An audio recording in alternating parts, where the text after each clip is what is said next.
사람의 운명이란 참 알 수 없는 것이지요.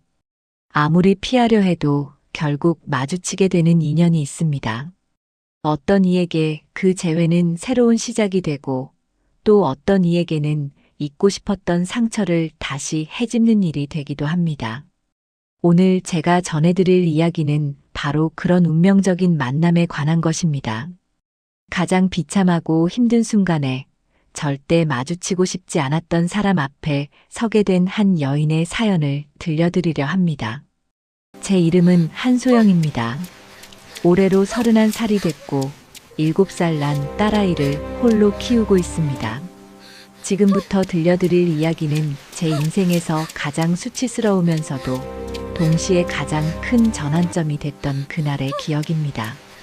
6년이라는 시간이 흘렀지만 그때의 감정은 아직도 가슴 깊은 곳에 생생하게 남아 있습니다. 저는 전라남도 순천의 작은 마을에서 농사 짓는 부모님 밑에서 자랐습니다. 집안 형편이 어려웠지만 공부를 잘해서 서울의 대학에 장학금을 받고 진학했고 그곳에서 제 운명을 바꿔놓을 한 남자를 만나게 됐습니다. 2019년 늦가을이었습니다. 부산 해운대 마린시티에 우뚝 솟은 피오텔그룹 본사 빌딩 22층 객실 서비스팀 채용 면접이 진행되는 날이었지요. 저는 7살 딸 수아를 등에 업은 채 그 거대한 유리 건물 앞에 서 있었습니다. 11월의 바닷바람이 뼛속까지 파고들었고 하늘에서는 이슬비가 추적추적 내리고 있었습니다. 수아는 전날 밤부터 콧물을 흘리더니 아침에 일어나 보니 몸이 불덩이처럼 뜨거웠습니다. 정상적인 상황이라면 당연히 병원에 데려가야 했지만 제게는 그럴 여유가 없었습니다. 엄마, 등이 뜨거워. 수아가 제 등에서 보채기 시작했습니다. 알아, 수아야. 조금만 참아. 엄마 볼일 보고 나서 약국 가자. 응. 저는 아이의 머리를 쓸어 넘기며 빌딩 안으로 들어섰습니다.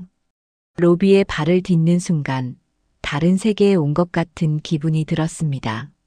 천장 높이만 10m는 돼 보였고 바닥에는 호텔 로비 못지않은 고급 대리석이 깔려 있었습니다. 정장을 빼입은 직원들이 바쁘게 움직이고 있었고 곳곳에서 커피 향이 은은하게 풍겨왔습니다. 저와 수아는 완전히 이질적인 존재였습니다. 엘리베이터를 타고 22층에 도착하니 제법 넓은 공간이 대기실로 꾸며져 있었습니다. 한쪽에는 바다가 훤히 보이는 대형 창문이 있었고 반대편에는 피오텔그룹 소속 호텔들의 사진이 액자에 담겨 전시돼 있었습니다.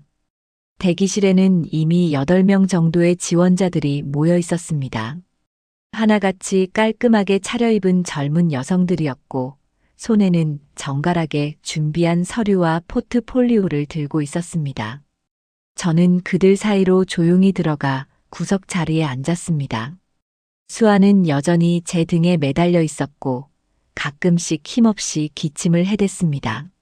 제 복장은 주변과 비교하면 처참했습니다. 6년 전 대학 졸업식 때 입었던 감색 투피스는 이미 낡을 대로 낡아서 어깨선이 무너져 있었고 단추 하나는 떨어져서 검은 실로 대충 꿰맨 상태였습니다. 구두는 뒷굽이 한쪽만 심하게 닳아서 걸을 때마다 몸이 기울어졌습니다. 화장은 엄두도 못 냈고 머리카락은 대충 묶어 뒤로 넘겨놓은 게 전부였습니다. 하지만 저에게 새 옷을 살 돈 따위는 없었습니다. 지금 사는 고시원 월세가 5달째 연체 중이었고 수아 어린이집 비용은 7달이나 밀려 있었으니까요. 이력서를 꺼내 펼쳐봤습니다. 내용이 초라하기 그지없었습니다. K대학교 호텔관광학과 중퇴. 경력사항에는 아무것도 적혀 있지 않았습니다. 그래도 채용 공고에 학력과 경력을 따지지 않는다고 돼 있었기에 지푸라기라도 잡는 심정으로 지원한 것이었습니다. 떨어지면 저와 수아는 진짜로 길거리에 나앉게 될 판이었습니다. 지금 하고 있는 새벽 물류센터 상하차 알바만으로는 반값도 못 냈으니까요. 수아가 갑자기 제 등에서 미끄러지듯 내려왔습니다. 엄마, 다리 아파. 저도 앉을래. 알았어. 여기 앉아. 저는 수아를 제 옆 의자에 앉히고 이마에 손등을 갖다 댔습니다. 열이 꽤 높았습니다. 가방을 뒤져 해열제를 찾았지만 약을 먹이려면 물이 필요했습니다. 대기실 한쪽에 생수가 놓여 있는 게 보였습니다. 잠깐만, 수아야. 엄마가 물 갖고 올게. 저는 수아의 머리를 쓸어 넘기고 자리에서 일어났습니다. 바로 그때였습니다. 대기실 문이 열리고 누군가가 들어왔습니다. 저는 별 생각 없이 그쪽을 쳐다봤다가 온몸에 전류가 흐르는 것 같은 충격을 받았습니다. 심장이 쿵하고 바닥으로 떨어지는 느낌이었습니다. 거기 서 있는 사람은 제가 지난 6년 동안 단 하루도 잊어본 적 없는 바로 그 남자였습니다. 장한결. 고급스러운 감색 양복에 은색 넥타이를 맨 그는 6년 전보다 훨씬 성숙해 보였습니다. 넓은 이마와 곧은 콧날, 날카롭지만 깊이가 느껴지는 눈동자는 여전했지만 턱선은 더 단단해졌고 분위기는 예전보다 훨씬 차가워져 있었습니다. 35세쯤 되었을 그는 어느새 대기업의 간부가 된 것이 분명했습니다.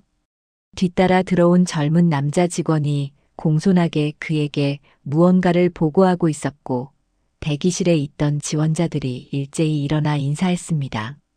우리 눈이 마주쳤습니다. 찰나의 순간이었지만 영원처럼 길게 느껴졌습니다. 그의 얼굴에서 모든 표정이 지워졌습니다. 눈이 커지고 입술이 반쯤 벌어졌습니다. 그도 저를 단번에 알아봤습니다. 6년의 세월과 피폐해진 외모에도 불구하고 그는 저를 기억하고 있었습니다. 저는 본능적으로 고개를 숙였습니다. 심장이 미친 듯이 뛰었습니다. 다리가 후들거렸습니다. 왜 여기에? 왜 하필 지금? 왜 하필 이 회사에? 총지배인님, 면접 준비 완료됐습니다. 뒤따라온 젊은 직원이 말했습니다. 총지배인이라고요? 저는 귀를 의심했습니다. 피오텔그룹 총지배인이면 사실상 이 회사의 2인자였습니다. 한결 씨가 그 자리까지 올라갔다고요? 6년 전에 헤어졌을 때 그는 갓 입사한 신입사원에 불과했는데 한결 씨는 여전히 저를 보고 있었습니다. 아니, 정확히 말하면 제 옆에 앉아있는 수아를 보고 있었습니다. 엄마. 수아가 갑자기 울음을 터뜨렸습니다. 저는 화들짝 놀라 달려갔습니다. 왜 그래, 수아야? 무서워. 여기 무서워. 수아가 제 목을 끌어안았습니다. 저는 아이를 안고 다시 자리에 앉았습니다. 주변의 시선이 따가웠습니다. 애 데리고 면접 보러 오다니 누군가의 수군거림이 들려왔습니다. 저는 이를 악물었습니다.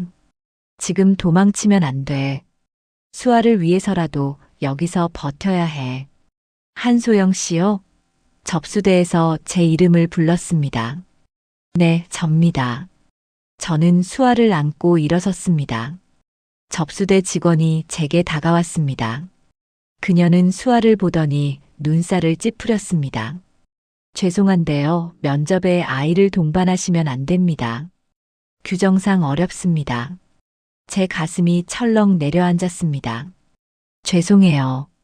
정말 죄송한데요, 오늘 아이를 맡길 데가 없어서요. 조용히 있을게요. 제발 한 번만 봐주세요.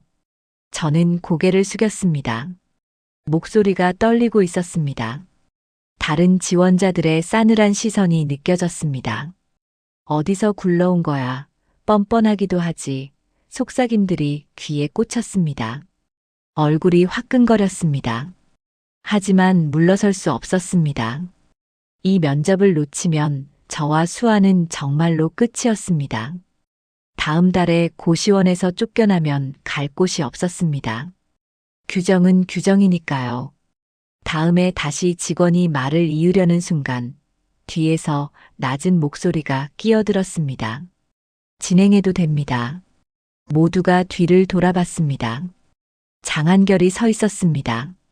그의 표정은 얼음처럼 굳어 있었지만 목소리에는 미세한 떨림이 있었습니다. 총지배인님, 직원이 당황한 표정을 지었습니다. 면접 진행하세요. 제가 지시하는 겁니다. 한결 씨의 말에 직원은 더 이상 이의를 달지 못했습니다. 저는 고개를 들어 한결 씨를 봤습니다. 그는 여전히 저를 응시하고 있었습니다. 6년이라는 세월이 무색하게 그 눈빛은 여전히 제 마음을 꿰뚫어 보는 것 같았습니다. 하지만 예전과 달리 따뜻함은 찾아볼 수 없었습니다.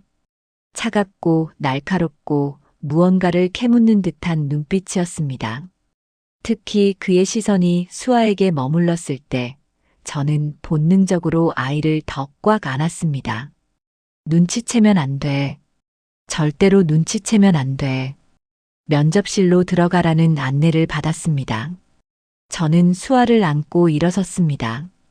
다리가 마치 천근처럼 무거웠습니다. 면접실 문을 열고 들어서니 넓은 회의실에 5명의 심사위원이 앉아 있었습니다. 그리고 그 중앙에 장한결이 앉아 있었습니다. 앉으세요. 그의 목소리는 사무적이었습니다. 저는 지정된 자리에 앉았습니다. 수아는 제 무릎 위에서 여전히 열에 들떠보채고 있었습니다. 한소영 씨, K대학교 호텔관광학과 중퇴라고 돼 있네요. 중퇴 사유가 뭔가요? 인사 담당 임원이 서류를 훑으며 물었습니다. 저는 입술을 깨물었습니다. 진짜 이유를 말할 수는 없었습니다. 아이를 가져서 학교를 그만뒀다고, 아이 아버지의 집안에서 쫓겨났다고, 그런 말을 할 수는 없었습니다. 개인적인 가정 사정이 있었습니다. 저는 간신히 대답했습니다. 심사위원들이 서로 눈짓을 주고받았습니다. 경력란이 비어 있는데요. 그동안 뭘 하셨습니까? 아이를 키웠습니다. 저는 솔직하게 답했습니다. 그리고 틈틈이 호텔 업무 관련 자격증을 땄습니다. 가방에서 자격증 사본들을 꺼냈습니다. 여기 있습니다. 제가 독학으로 딴 것들입니다. 서류가 심사위원들 사이로 돌아갔습니다. 하지만 장한결은 서류를 보지 않았습니다. 그는 오직 저만, 아니 수아만 바라보고 있었습니다. 그의 눈이 수아의 얼굴을, 손을, 귀를 훑었습니다. 그러다 수아의 오른쪽 손목 안쪽에서 멈췄습니다. 저는 심장이 덜컥 내려앉았습니다. 거기에는 작은 하트 모양의 붉은 반점이 있었습니다. 장씨 집안 사람들에게만 나타나는 유전적 특징이었습니다. 아이가 많이 힘들어 보이네요. 장한결이 입을 열었습니다. 오늘 면접은 여기까지 하죠. 결과는 나중에 알려드리겠습니다. 심사위원들이 의아한 표정을 지었지만 아무도 반박하지 않았습니다. 그가 이 회사의 총지배인이었으니까요. 감사합니다. 결과 기다리겠습니다. 저는 급히 일어나 나가려 했습니다. 한소영 씨, 그가 불렀습니다. 저는 멈췄지만 돌아보지 않았습니다. 돌아보면 눈물이 쏟아질 것 같았습니다. 아이 데리고 1층 메디컬 센터 가세요. 제가 연락해 둘게요. 그의 목소리는 여전히 차가웠습니다. 하지만 그 안에 무언가 다른 감정이 섞여 있는 것 같았습니다. 저는 대답 없이 문을 열고 나갔습니다. 복도를 걸으며 눈물이 왈칵 쏟아졌습니다. 수아가 제 어깨에 고개를 기대며 물었습니다. 엄마, 왜 울어? 안 울어. 바람 때문에 눈이 따가워서 그래. 저는 억지로 웃으며 대답했습니다. 하지만 마음속은 폭풍이 휘몰아치고 있었습니다. 왜 하필 여기서? 왜 하필 한결 씨가? 6년 동안 한 번도 마주치지 않았는데 왜 하필 내가 가장 비참한 모습일 때? 면접실 안에서 장한결은 창밖을 바라보고 있었습니다. 부산의 바다가 멀리 보였지만 그의 눈에는 아무것도 들어오지 않았습니다. 소영아, 그는 속으로 중얼거렸습니다. 6년 만이야. 그리고 저 아이는 그의 손이 떨리고 있었습니다. 저 아이 손목에 반점. 우리 집안에만 있는 유전이야. 설마. 총지배인님 괜찮으십니까? 비서가 조심스럽게 물었습니다. 한결은 대답하지 않았습니다. 그저 소영이가 사라진 복도를 바라볼 뿐이었습니다. 확인해야 해. 반드시 확인해야 해. 저는 수아를 안고 1층으로 내려왔습니다. 메디컬 센터에서 수아를 진찰받게 했습니다. 급성 편도 선염이었습니다.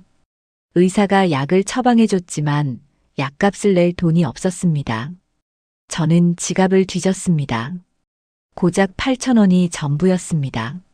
저기, 혹시 나중에 약값을 제가 입술을 깨물었습니다. 결제됐습니다. 약사가 말했습니다. 네. 장한결 총지배인님 명의로 결제 들어왔어요. 저는 아무 말도 할 수 없었습니다. 왜 이러는 거지? 저한테 왜 이러는 거야? 메디컬 센터 밖으로 나오니 그가 서 있었습니다. 장한결, 이야기 좀 하죠. 그가 말했습니다. 할 이야기 없어요. 저는 고개를 저었습니다. 있어요. 그가 한 발짝 다가왔습니다. 저 아이에 대해서 저는 얼어붙었습니다. 이 아이는 당신이랑 상관없어요. 정말요? 그가 또 한 발짝 다가왔습니다. 저 아이 손목에 있는 반점, 우리 집안 유전이에요. 저도 있고 아버지도 있고 할아버지도 있었어요. 저는 숨이 막혔습니다. 들켰습니다. 제가 6년 동안 숨기려고 했던 비밀이 들통났습니다. 우연의 일치예요. 저는 발뺌했습니다. 거짓말 마세요. 그의 목소리가 날카로워졌습니다. 저 아이 아버지가 누구예요? 당신이랑 상관없는 사람이에요. 저는 수아를 더 꽉 안았습니다. 소영 씨. 그가 제 앞을 막았습니다. 제 아이 맞죠? 저는 대답하지 않았습니다. 눈물이 볼을 타고 흘러내렸습니다. 6년 동안 꾹꾹 눌러뒀던 감정이 터져 나왔습니다. 그래요. 수아는 당신 딸이에요. 하지만 그게 뭐가 중요해요? 당신은 저를 버렸잖아요. 버린 적 없어요. 그가 소리쳤습니다. 거짓말하지 마세요. 저도 모르게 소리가 나왔습니다. 6년 전에 당신 어머니가 뭐라고 했는지 알아요? 그의 얼굴이 굳어졌습니다. 우리 집에 찾아와서 저한테 뭐라고 했는지 알아요? 당신한테서 떨어지지 않으면 우리 부모님 가게 망하게 하겠다고 했어요. 우리 아버지 빚 보증 건 거 다 회수해버리겠다고 했어요. 저는 무서웠어요. 그래서 도망친 거예요. 눈물이 멈추지 않았습니다. 그리고 그때 이미 임신한 걸 알았어요. 하지만 말할 수 없었어요.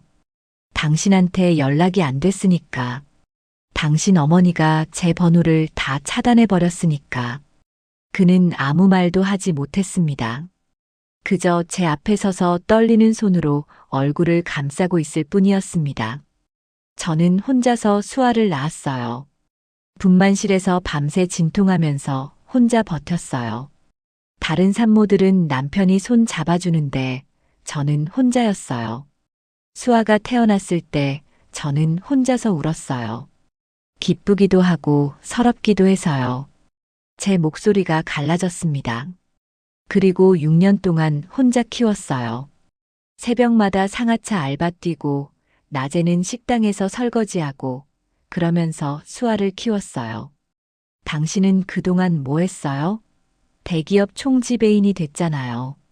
잘 됐네요. 정말 잘 됐어요. 소영아. 그가 제 손을 잡았습니다. 저는 몰랐어요. 정말 몰랐어요. 어머니가 그런 짓을 했는지, 당신이 임신했는지 아무것도 몰랐어요. 저는 그 손을 뿌리쳤습니다. 지금 와서 그게 무슨 소용이에요? 6년이 지났어요. 수아는 아버지 없이도 잘 자랐어요. 우리한테 당신은 필요 없어요. 저는 돌아섰습니다. 당신한테 바라는 거 아무것도 없어요. 그냥 우리 인생에서 사라져 주세요. 소영아. 그가 제 팔을 잡았습니다. 놓으세요. 못 나. 그의 목소리가 갈라졌습니다. 수아가 내 딸이잖아. 어떻게 그냥 보내? 딸이라고 부를 자격이 있어요? 저는 쏘아붙였습니다. 6년 동안 존재조차 몰랐으면서 몰랐으니까 알았으면 절대 가만히 있지 않았어. 지금이라도 책임지고 싶어. 저는 고개를 저었습니다. 늦었어요. 6년이나 늦었어요. 저는 팔을 뿌리치고 걸어갔습니다. 수아가 제 어깨에 얼굴을 묻고 잠들어 있었습니다. 작은 입으로 숨을 쉬는 모습이 천사 같았습니다. 저는 이 아이를 위해서라면 뭐든 할 수 있었습니다. 6년을 버텨왔고 앞으로도 버틸 수 있었습니다. 당신 도움 없이도요. 그날 밤 피오텔그룹 본사 최상층에 있는 회장실에서 장한결은 어머니 이정희와 마주 앉았습니다. 68세의 그녀는 여전히 날카로운 눈매와 꼿꼿한 자세를 유지하고 있었습니다. 무슨 일로 왔어? 그녀가 차갑게 물었습니다. 어머니, 여쭤볼 게 있어요. 한결은 어머니를 똑바로 바라봤습니다. 6년 전에 한소영이라는 여자한테 뭐라고 하셨어요? 이정희의 손이 찻잔을 잡다가 멈췄습니다. 갑자기 그 이름은 왜 기억하시는군요. 한결은 서류 뭉치를 테이블 위에 내려놓았습니다. 그녀한테 뭐라고 하셨어요? 왜? 오늘 그녀를 만났어요. 우리 회사 면접에 왔더군요. 그리고요. 한결은 깊이 숨을 들이쉬었습니다. 저한테 딸이 있다는 걸 알았어요. 이정희의 얼굴이 순간 굳어졌습니다. 그녀가 제 아이를 임신한 채로 도망갔더군요. 어머니가 쫓아냈기 때문에 혼자 낳고 혼자 키우고 6년 동안 저도 모르게 한결의 목소리가 떨렸습니다. 어머니, 그 사실을 알고 계셨어요? 이정희는 대답하지 않았습니다. 그 침묵이 곧 대답이었습니다. 알고 계셨군요. 한결은 벌떡 일어났습니다. 알면서도 저한테 숨기셨군요. 제 딸이 있다는 걸 알면서도. 진정해. 어떻게 진정해요? 한결은 책상을 내리쳤습니다. 6년이에요, 어머니. 제 딸이 6년 동안 아버지 없이 자랐어요. 소영이는 6년 동안 혼자서 아이를 키웠어요. 어머니가 그렇게 만든 거예요. 이정희가 천천히 일어섰습니다. 다 너를 위해서 한 거야. 저를 위해서요? 그래. 그 여자는 너한테 어울리지 않아. 집안도 안 맞고 학벌도 안 맞아. 재벌가 며느리 될 그릇이 아니야. 그게 중요해요? 한결은 소리쳤습니다. 저는 그녀를 사랑했어요. 지금도 사랑해요. 사랑이라니. 이정희는 코웃음을 쳤습니다. 사랑으로 회사가 돌아가냐? 사랑으로 주가가 오르냐? 한결은 주먹을 꽉 쥐었습니다. 어머니는 변하지 않으셨군요. 당연하지. 난 피오텔그룹 회장이야. 우리 집안의 명예를 지켜야 해. 그 여자 때문에 그걸 망칠 순 없어. 그 여자 이름은 한소영이에요. 한결이 차갑게 말했습니다. 그리고 제 딸 이름은 수아예요. 더 이상 그 여자라고 부르지 마세요. 이정희는 아들을 빤히 쳐다봤습니다. 뭘 어쩌겠다는 거야? 책임지겠어요. 한결은 단호하게 말했습니다. 소영이와 수아, 둘 다 제가 책임지겠어요. 안 돼. 막을 수 없어요. 한결아, 내가 그 여자를 데려오면 나는 가만히 있지 않을 거야. 그 여자 인생 망쳐버릴 거야. 저도 가만히 있지 않을 거예요. 한결은 서류 봉투 하나를 책상 위에 올려놓았습니다. 6년 전 어머니가 소영이한테 했던 일들 다 조사했어요. 이정희의 얼굴이 굳어졌습니다. 협박, 개인정보 불법 수집, 사생활 침해. 법적으로 문제될 거리가 한두 가지가 아니에요. 내가 날 협박하는 거야? 경고하는 겁니다. 한결은 어머니를 똑바로 바라봤습니다. 소영이와 수아한테 손대시면 저도 가만히 있지 않을 거예요. 이 자료 전부 공개할 거예요. 언론이고 검찰이고 다 보내겠어요. 이정희는 입술을 깨물었습니다. 넌 정말 날 버리는 거야? 엄마를? 어머니가 먼저 저를 버리셨잖아요. 한결의 목소리가 갈라졌습니다. 제 사랑을, 제 아이를, 제 가족을 빼앗으셨잖아요. 6년이에요, 어머니. 6년 동안 저는 아무 의미 없이 살았어요. 회사를 위해, 집안을 위해 일했지만 단 하루도 행복하지 않았어요. 그는 문을 향해 걸어갔습니다. 이제 저는 제 방식대로 살겠어요. 소영이와 수아와 함께요. 한결아. 이정희가 불렀지만 한결은 돌아보지 않았습니다. 문이 닫히고 이정희는 혼자 남겨졌습니다. 그녀는 책상에 손을 짚고 천천히 앉았습니다. 손이 떨리고 있었습니다. 한결아, 넌 모르는 거야. 세상이 얼마나 무서운지. 그녀는 비서를 불렀습니다. 한소영, 다시 조사해. 약점 찾아내. 반드시. 네, 회장님. 그 시각 고시원에서 저는 잠든 수아 곁에 앉아 있었습니다. 비좁은 방에는 침대 하나와 작은 책상이 전부였습니다. 벽에는 곰팡이가 피어 있었고 창문 밖으로는 골목의 어두운 풍경이 보였습니다. 한결 씨. 저는 중얼거렸습니다. 왜 이제 와서 나타난 거야? 마음이 복잡했습니다. 6년 동안 그를 원망하며 살았습니다. 하지만 오늘 그의 말을 듣고 나니 모든 게 헷갈렸습니다. 그도 저처럼 속았던 걸까요?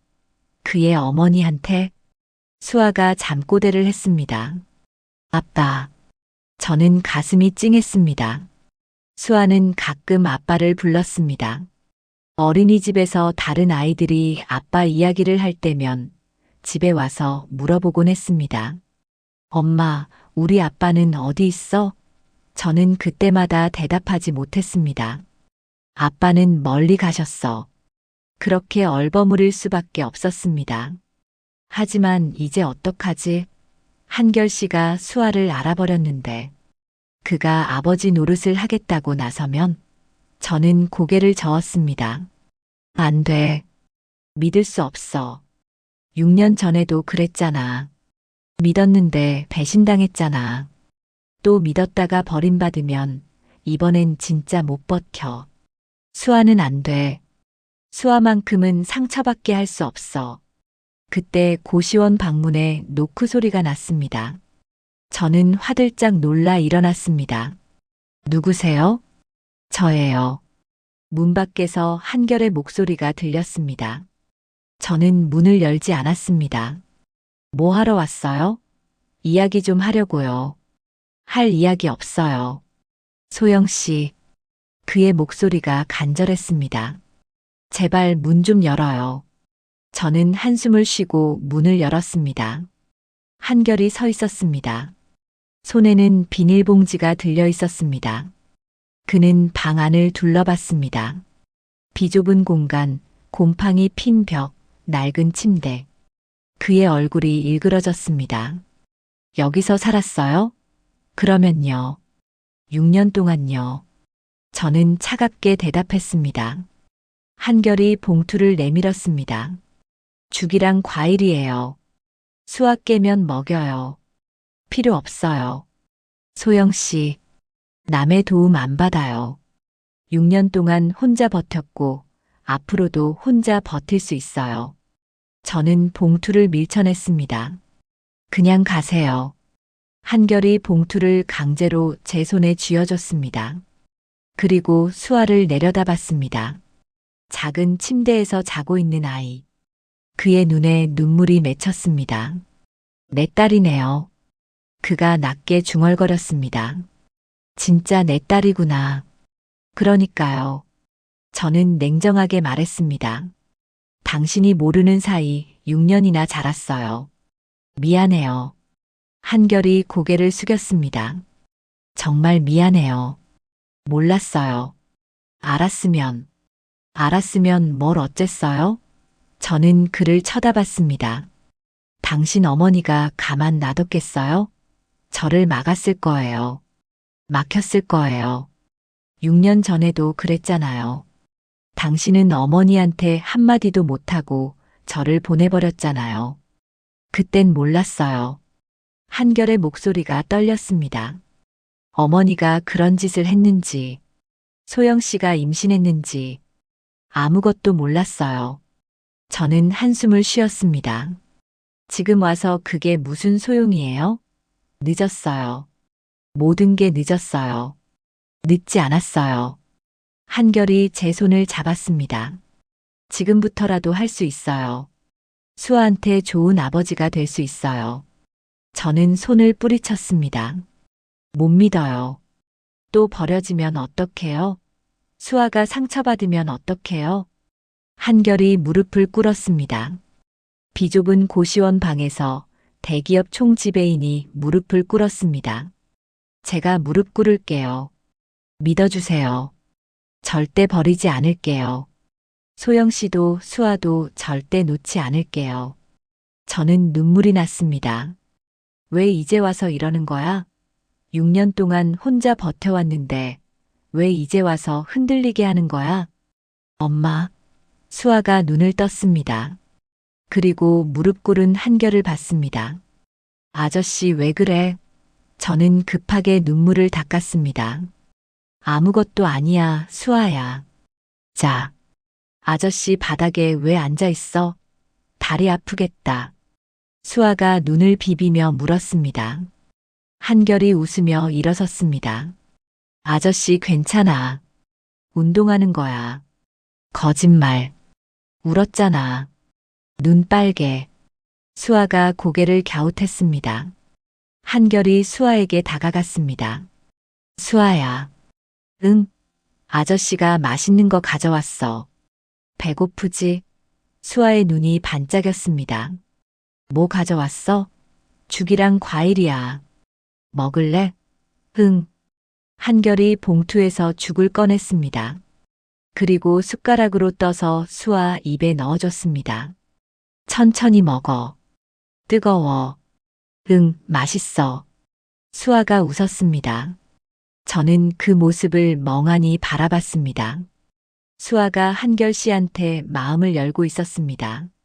평소에 낯가림이 심한 아이인데 한결은 수아에게 죽을 다 먹이고 과일도 깎아줬습니다. 수아는 까르르 웃으며 한결과 이야기했습니다. 아저씨 이름이 뭐야? 장한결이야. 수아는? 나는 한수아. 7살이야. 그래. 수아는 뭘 좋아해? 나는 토끼 좋아해. 토끼 인형 갖고 싶어. 한결이 웃었습니다. 아저씨가 사줄까? 진짜? 응. 다음에 같이 가서 골라. 좋아. 수아가 신나서 소리쳤습니다. 저는 가슴이 먹먹했습니다. 수아가 이렇게 좋아하는 건 처음 봤습니다.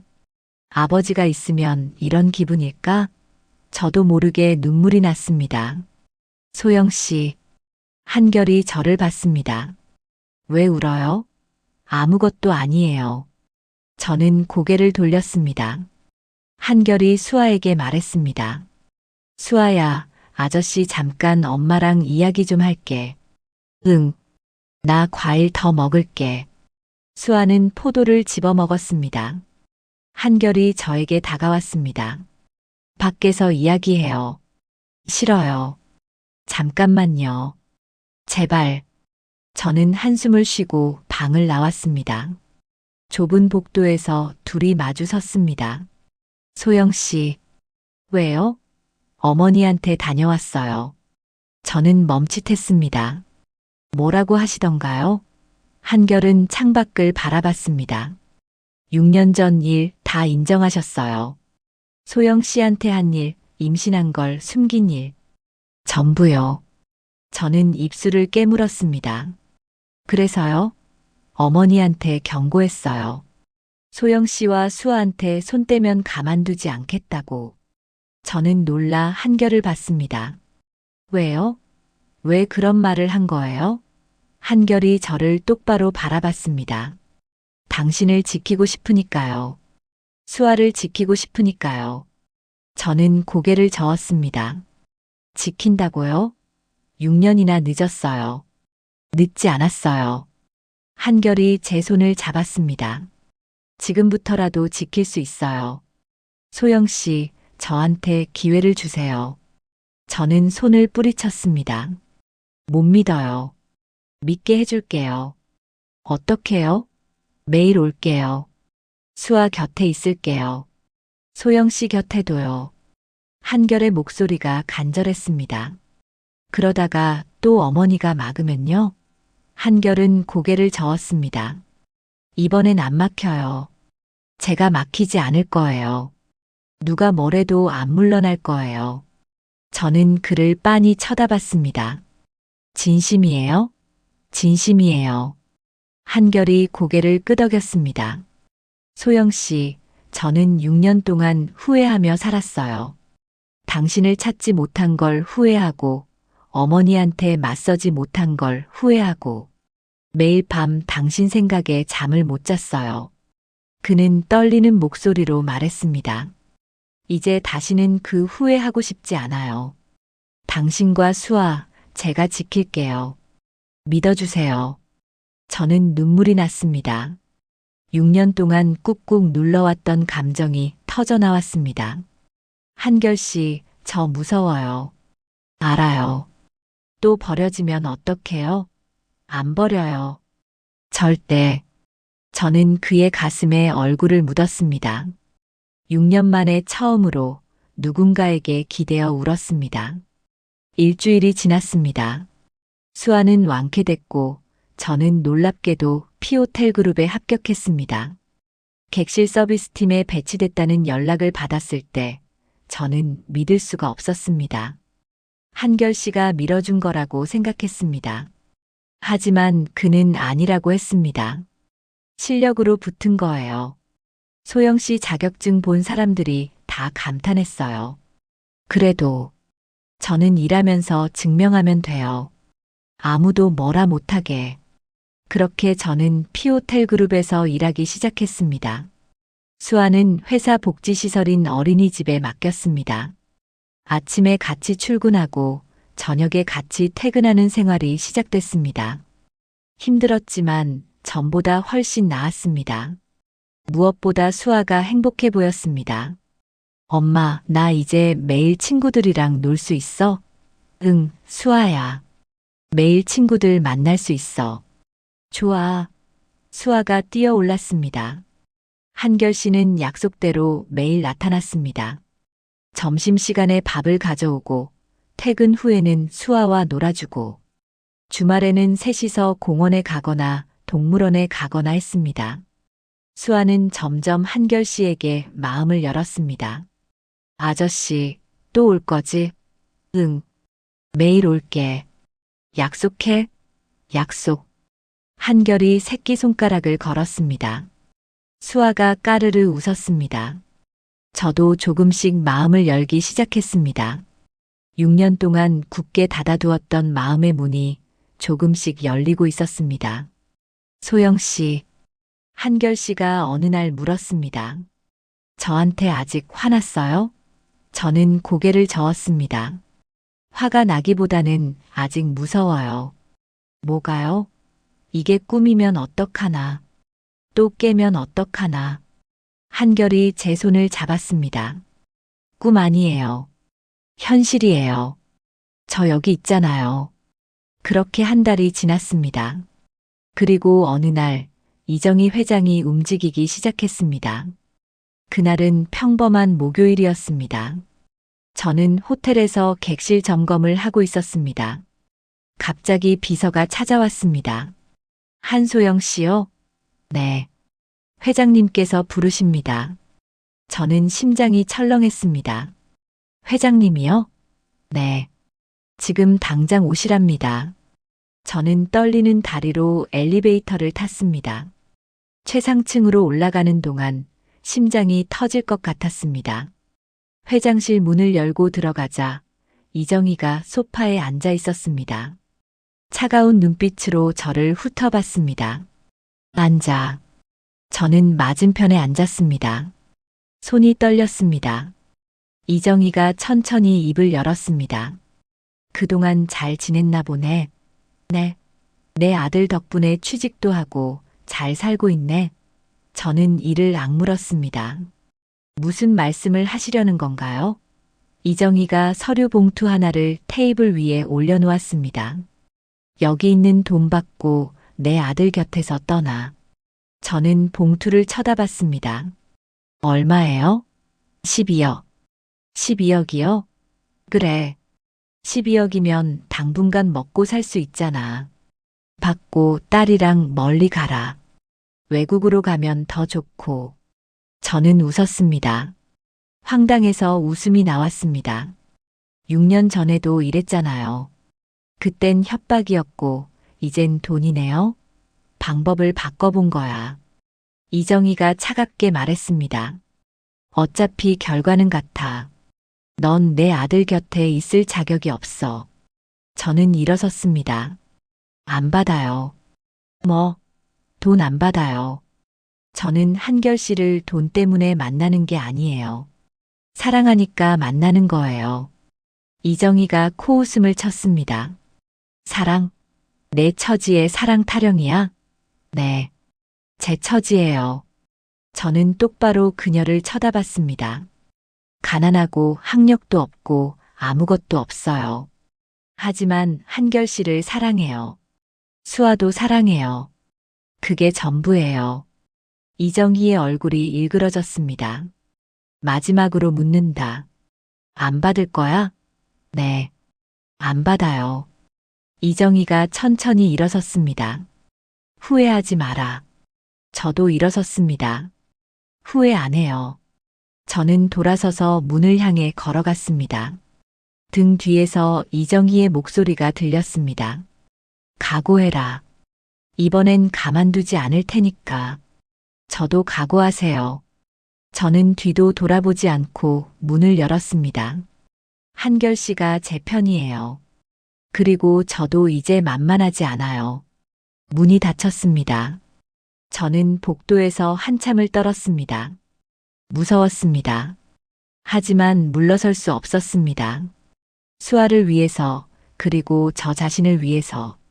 그날 저녁 저는 한결 씨에게 모든 걸 말했습니다. 그가 침묵했습니다. 그리고 말했습니다. 어머니한테 제가 이야기할게요. 싸우실 거예요? 싸워야죠. 더 이상 물러날 수 없으니까. 한결이 제 손을 잡았습니다. 소영 씨, 걱정하지 마세요. 제가 지킬 거예요. 그날 밤 한결은 어머니를 찾아갔습니다. 회장실에서 격한 언쟁이 오갔습니다. 소영이한테 돈 줬다고요? 내가 그녀를 안 버리니까 그랬지. 어머니, 제발 그만하세요. 나는 널 지키려는 거야. 저는 제가 지킬 수 있어요. 한결은 주먹을 꽉 쥐었습니다.